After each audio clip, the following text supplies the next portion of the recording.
From the New York Times, I'm Rachel Abrams, and this is The Daily. Early Monday morning, thousands of people had already gathered in what's become known as Hostage Square in Tel Aviv. So happy right now. I stayed awake all night just to see it, everything. It's amazing that everybody's coming back. And news broke that the first group of hostages had returned to Israel, starting an exchange for Palestinian prisoners and detainees that was expected to begin later in the day. Over the past few days, the world has seen dramatic scenes unfold from Israel and Gaza.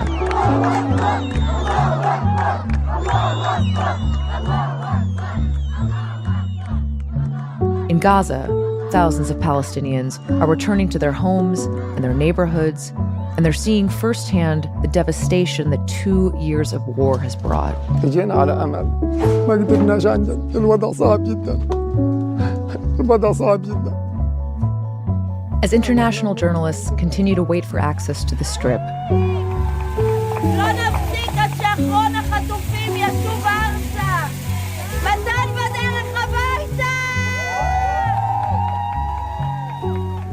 today, I talk with families of hostages and other Israelis in Hostage Square about this long-anticipated moment, and also with my colleague Isabel Kershner about why the hostages have been so pivotal in the efforts to end the war.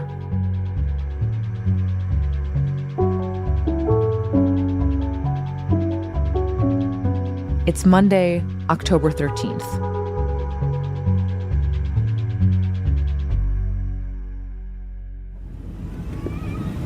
Ladies and gentlemen, we welcome you to Ben Gurion International Airport here in Tel Aviv. And our arrival time is approximately 9. As the ceasefire took effect in Gaza, I flew to Israel with Daily producer Claire Tennisketter to ask people how they're feeling and what they're thinking. So we just got off the plane. We haven't even been walking maybe 5 minutes. And all along this very brightly lit hallway are pictures of the hostages. And within minutes of arriving, we started seeing reminder after reminder of the remaining hostages in Gaza. It lists the ages of the hostages on some of these posters, and some of them are crossed out with new ages as they've, I guess, gotten older. This guy, 34, crossed out, 35, crossed out, now it says 36. So as soon as we dropped off our luggage, we went straight to what's become the epicenter of the push to return the hostages to Israel, a place known as Hostage Square. It's a concrete public plaza between an art museum and a public library, and it's across the street from the Israeli military's headquarters. And in the weeks and months following October 7th, this place developed into a sort of living, interactive memorial to the hostages that were taken on that day. What's going on over in this? So this is actually like a little synagogue. There are big white canvas tents. Some of them are for shade. Some of them are sort of information booths. The tent of prayer and good deeds. T-shirts, hats, flags. And there are little pop-up stores selling T-shirts and books and pins. The yellow ribbons and... But the whole space has become a kind of remembrance area. Can you tell us what you're doing? I write a message for the hostages. Every square inch of this place seems like it has a photo of a hostage or a message for them or some kind of memento. And there are other things that feel very specific to this place and to this war. There's a piano that anybody can come up and play because one hostage loved to play the piano. Can you describe what we're looking at? It's the remaking of the tunnel. And there's even kind of an interactive, artistic replica of a Hamas tunnel where the hostages are believed to be held. I remember the tunnel from the last time I was in Israel, over the summer, when it felt so different. There was no hostage deal in sight. The mood was somber and despondent, angry. But now, coming back, we're very, very, very happy this war is coming to an end, and we're just... The mood was optimistic, and people were excited. We're so happy, so we celebrate. So we are offering a free cake for everyone. Free cake. Yeah. The other remarkable difference... We really have to thank America for the deal, especially Donald Trump. ...was that there were outpourings of gratitude for President Trump and his role in brokering the hostage deal. Can you tell me what your sign says? Thank you, President Trump, because we want him to know that we are thanking him from the bottom of our hearts. The square is where the families of the hostages have come since the beginning of the war, demanding that the military and the government bring their loved ones home. And it's also where thousands of supporters and protesters have come to weekly rallies to show solidarity and support for those families. And so after we spent some time taking in the scene, we asked a few family members to talk to us about how they were feeling just hours before the final hostages were supposed to come home. Tell us who you are and why you're here today. I'm the brother-in-law of Omri Miran. He's held hostage for 2 years now. We met Moshe Levi in the lobby of the library along the square, where families of hostages sometimes go to get away from the crowds. And it was very important for the families. Moshe was wearing a T-shirt with a picture of his brother-in-law, Omri, holding up one of his 2 young daughters in the air. The girls, Omri has 2 young daughters. They were held captive themselves on that day with my sister, luckily rescued. And hoping that this will end. I just arrived yesterday with my sister Lishai from DC. That's where we got the good news. And we rushed back here. And I'm very excited to finally conclude this chapter. When you think of Omri, do you have an image that comes to mind? Omri, for me, is always going to be the smiling man who made my sister happy after difficult years. It's the love of her life. That's what I have in my mind, the smiling face, the bashful eyes, and the heart, this big heart that entered our family. If you had to guess, what do you think the first thing Omri will want to do is when he gets home? No, I don't want to suppose what he wants to do. He didn't have a choice for 2 years. And ever since we received the news, our focus is now on preparations, from small things like preparing a bag to a bag for Omri, because when he arrives, he would wants to wear something that is not what terrorists forced him to wear.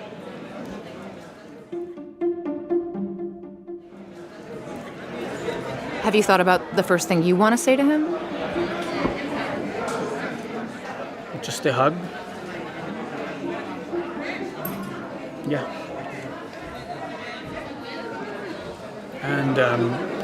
And primarily, I just want to see my sister and nieces hug him. I'm not important for that. I hope they'll have that moment, and I hope it will be the most beautiful moment in their life.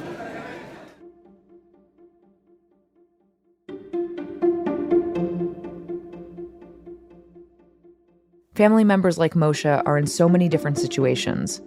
Some of them are waiting for hostages they know are alive. For others, they don't know. They're uncertain. And it's unclear how much hope they should have. But still, they hope to be on the cusp of some kind of ending.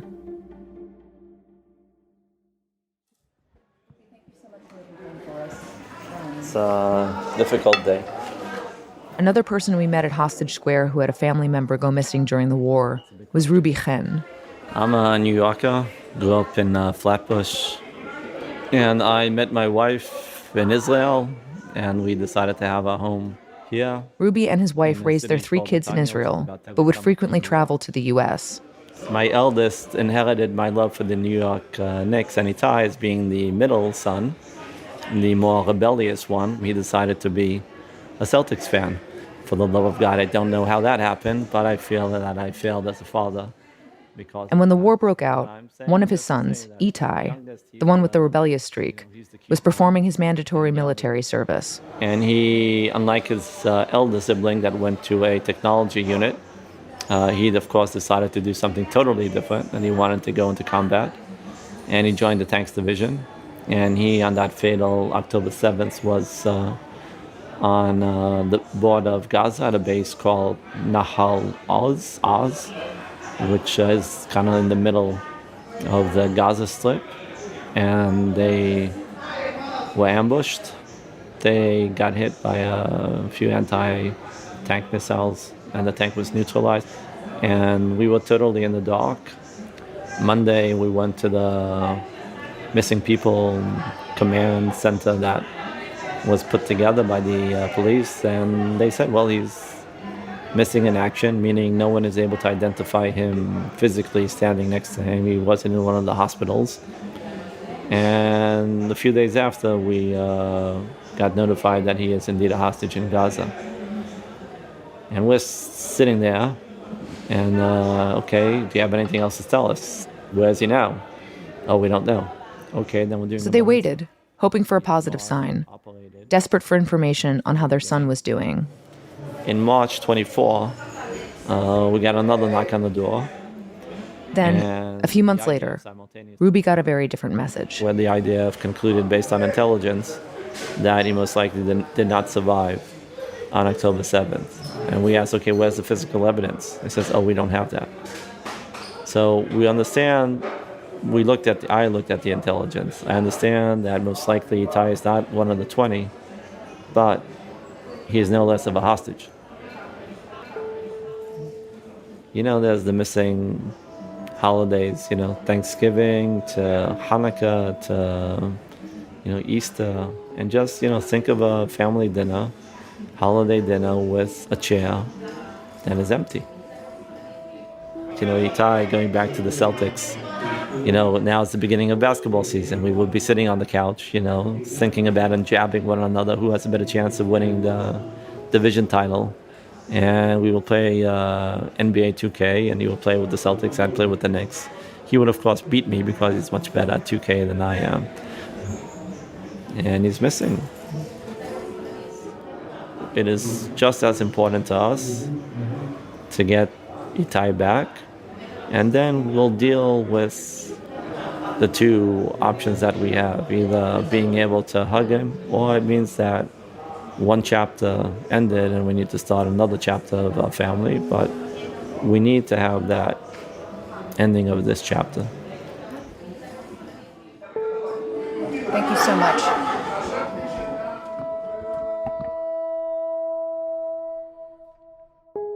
Some of the family members at the square have the answers that people like Ruby are dreading. They know that their relatives are dead, but they come here for different reasons. They come to support other people. They come out of a sense of solidarity. They come because they understand what it means to wait for these kinds of answers and to finally get them.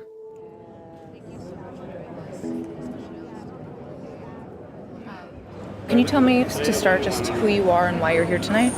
Okay, so my name is Karmit Palti Katsir. I'm the daughter of Rami Katsir, who was murdered on October 7th in Kibbutz Nir Oz.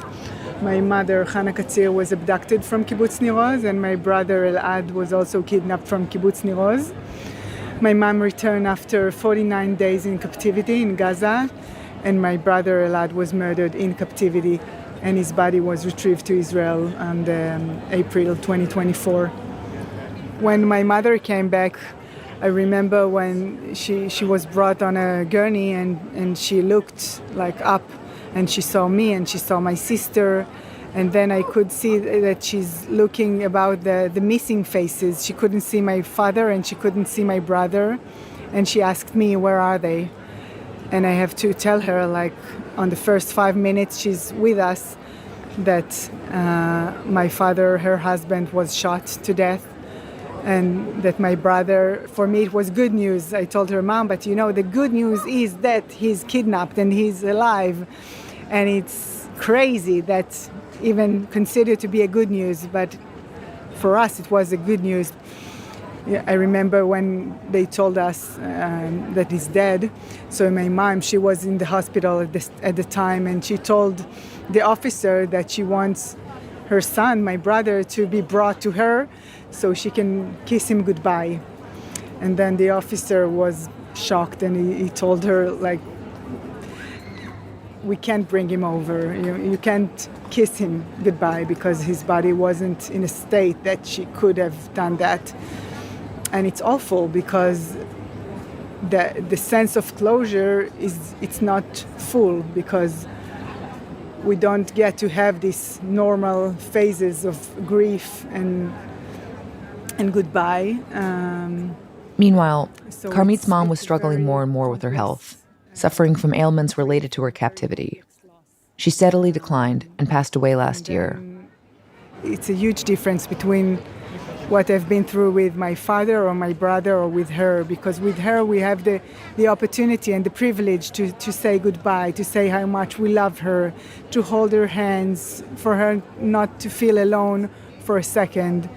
And we didn't have that with my brother, and we didn't have that with my father, and this make this feeling of closure very different. The people here, the families, there are so many families who are anticipating having their loved ones returned. What does that feel like as somebody that also was in that position? I'm struggling all the time. For 736 days today, I'm fighting for the release of all hostages. This is my main goal in life. And of course, I'm so thrilled that it's finally happening. But of course, like emotionally, it's so complicated because, tomorrow people are going to hug their loved ones, and I'm not going to have this hug forever. How do you think the country has changed? And how much of that change is permanent? And how much will go away when the war is over? I feel that this war has been too much and too long and too devastating, both for Israelis and for Palestinians, for Gazan people. I feel like the loss and the ruins, both in Israel and in Gaza, it will take years and decades to rebuild something new. I'm not talking about the house or the homes or the neighborhoods. I'm talking about the possibility of living one next to each other. And I feel like there is a crisis of trust or of confidence between the Israeli people and its leadership. So I feel that in the end of the war, none of us is feeling more safe, and it's sad to say that.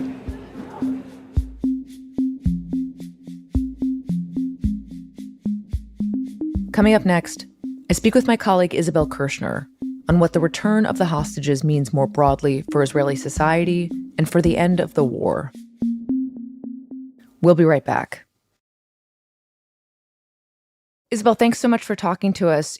We are speaking at this moment when there are enormous scenes unfolding, not just where you and I are in Israel, but also in Gaza, where hundreds of thousands of people are going back to their homes and their neighborhoods, which have been largely destroyed, to try to figure out how to start rebuilding their lives. And international journalists are still waiting for access to Gaza. We're not allowed in there. In the meantime, I wanted to come to Israel, where there is this seismic event happening, which is the return of the hostages. So just to start, can you remind us who are the hostages as a whole? Sure, Rachel. So the hostages were taken captive during the Hamas-led attack on Israel on October 7th, 2023. And at the time, about 250 people were taken captive and taken back to Gaza. They included many civilians, women, children, grandparents, and some soldiers. In the intervening 2 years of war, we've had in the past 2 brief temporary ceasefires where some hostages were exchanged for some Palestinian prisoners from Israeli jails. And the women and children, for the most part, were returned. Some of the younger men who were considered to be in the most vulnerable states physically were returned. And what we're expecting is early Monday morning for the 20 live hostages to all be returned, more or less at the same time. They're mainly men, mostly young men, mostly civilians, and a small number of soldiers. And then the remains of 26 more people who were either killed or died in captivity. Some are supposed to also be returned later in the day on Monday. But the authorities have been saying that it will be much harder to locate all the remains. Some might be buried in places that very few people know where they are. And so it could take much longer to return all of them. Can you remind us, Isabel, how these hostage returns have worked in the past, just mechanically, and what is different about this time? Of course. So in the past, what we've seen largely are these ceremonies where Hamas militants would, kind of in a show of force, build a stage and bring out some of the hostages in small groups, surrounded by masked gunmen, sometimes be made to wave to the crowd or to give little speeches. This time around, we understand that Hamas is supposed to not be holding these ceremonies. So we might not see very much at the beginning, but the idea is they will be handed over to representatives of the Red Cross in Gaza. They will then be transported and handed over to Israeli military and will be brought over the border into an Israeli military base called Re'im, which is in southern Israel. And that's where they usually get their initial checks to see what their condition is and are reunited with close family members. And, you know, you ask what's different this time. So much is different this time. I mean, for one thing, these hostages have been in captivity for 2 years. So nobody really knows what their condition is. We've seen some hostage videos released by Hamas over the months where some have appeared extremely emaciated and skeletal and very, very distressed. And, you know, it's very unclear what the condition will be of those coming out alive.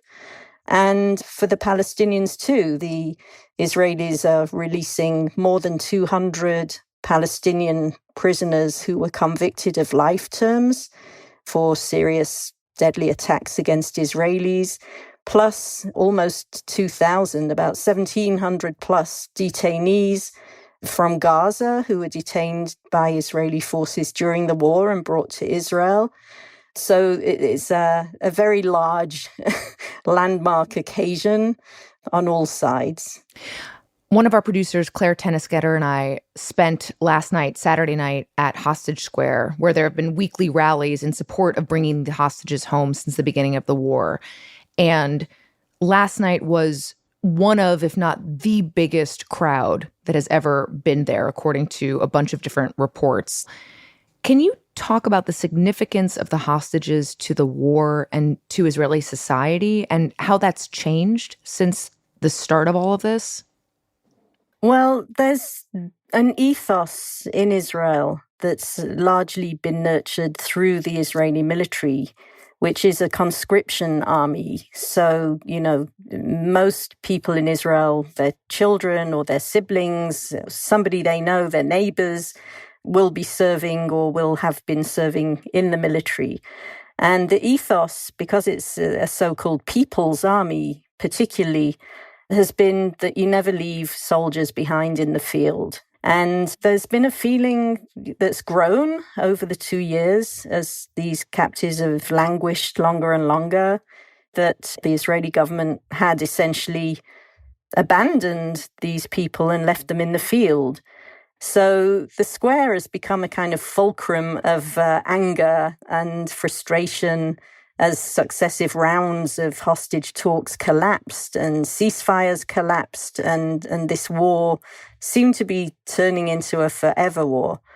And now, of course, you know, you experienced a complete flip and switch in the atmosphere to actually seeing some light at the end of this and seeing the hostages about to come back and seeing this war end, which a majority of Israelis has been calling for. I mean, in every single opinion poll for months and months and months, you've had a majority cutting across political lines saying that they favored prioritizing a hostage deal and a return of the hostages over continuing the war. I was really struck by how many people were carrying signs saying, "Thank you, Mr. President," with pictures of President Trump on them. There was one guy actually dressed as President Trump holding a sign that said Nobel Peace Prize, like indicating he should get it, which obviously a lot of people have talked about how he wants to get the Nobel Peace Prize. And in the speeches that we heard, particularly in Steve Witkoff's speech, that's the Middle East envoy for the Trump administration, every time Witkoff mentioned Trump, the crowd would go nuts and cheer and clap. And every time Witkoff mentioned Prime Minister Benjamin Netanyahu, people would boo. And I wonder what you make of that. Yeah, that was quite stunning to see, actually, Rachel. I mean, the cheer that went up as Witkoff and Jared Kushner and Ivanka Trump walked through the crowd and took the podium, and the electrifying atmosphere. And yes, this massive gratitude and appreciation of the Trump administration's role and President Trump personally in getting this done. And then, as you mentioned, this extended, prolonged booing that accompanied every time Witkoff mentioned Netanyahu's name. There's a lot of anger still against the government for Netanyahu's refusal to take responsibility personally for, the failures, the intelligence failures, the policy failures that occurred on his watch. And I think that's what you were seeing last night in the square. And there was immediately afterward a lot of discussion on the panel shows on TV about, whether it was appropriate or not. But it was just a very genuine, authentic, spontaneous response. And nobody had planned it or rehearsed it. And I think it was just, very reflective of how people have felt here. What are we watching for now? What are people expecting to happen next? Yeah, that's the golden question. Nobody really knows. This deal, it was very vague. Other than the first phase of it, which is the hostage for Palestinian prisoner exchange and an increase in aid going into the Gaza Strip, as well as a Israeli pullback. There's already been an initial pullback of forces to a defense line within the Gaza Strip. Beyond that, there are a lot of open questions which do raise concerns about the, fragility of such a deal. And I think that's why we're also seeing on Monday, after President Trump makes this sort of lightning 4-hour visit to Israel, he's then going on to Sharm el-Sheikh in Egypt for what he's calling a peace summit led by himself and the president of Egypt, where they've invited world leaders and the Arab partners to sort of buttress and support this deal. And I think, the idea is just to create as strong a coalition as possible and as broad as possible of countries who are just going to try and make sure that this holds. I mean, whatever happens next, clearly people in Israel, at least, are celebrating the end of the war. It feels to them like we have reached the end of the war with this first phase. Does that seem fair to you? Yes, I think Israelis, for the large part, are relieved after 2 years. There's little appetite in Israel to continue fighting. It's a very Sisyphean task, really. You're in a insurgency situation, and it just seems to be a kind of stalemate. But does it mean peace? Does it mean the Israeli-Palestinian conflict has been resolved? Absolutely not. I mean, the fundamental issues remain, but it certainly brings this 2-year chapter to some kind of close, however unclear the future looks. Isabel, thank you so much. Thank you.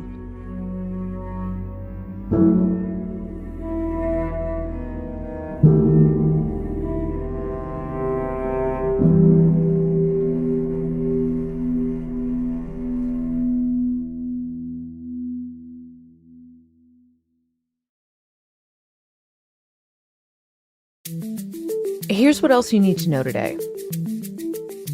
Over the weekend, President Trump said that he would pay members of the military during the government shutdown, tapping into about $8 billion of Pentagon funds.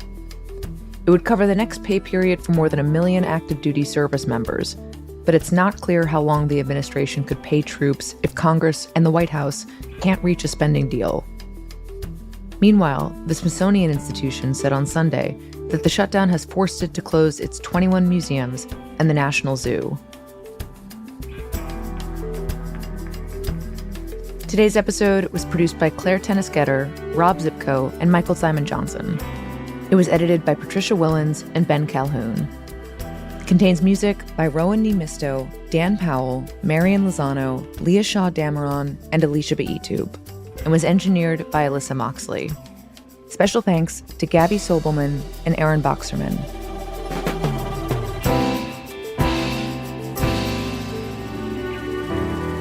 That's it for The Daily. I'm Rachel Abrams. See you tomorrow.